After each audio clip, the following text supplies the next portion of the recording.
është e nevojshme dhe është e domosdoshme që të gjithë këto struktura të vendosen në një komandë të vetme kur vjen puna tek emergjenca, tek zjarret masive siç kjo verë që kaluan tregoi.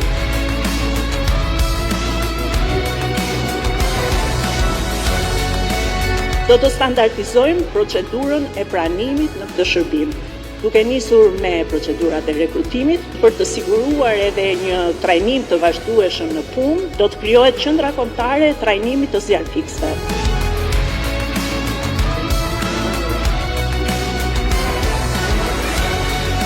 E fundit, po jo për nga rëndësia, janë edhe fushatat e vazhdueshme të ndërgjegjësimit dhe të edukimit, të cilat do të nisin që nga shkollat dhe do të shtrihen në gjithë komunitetet dhe në çdo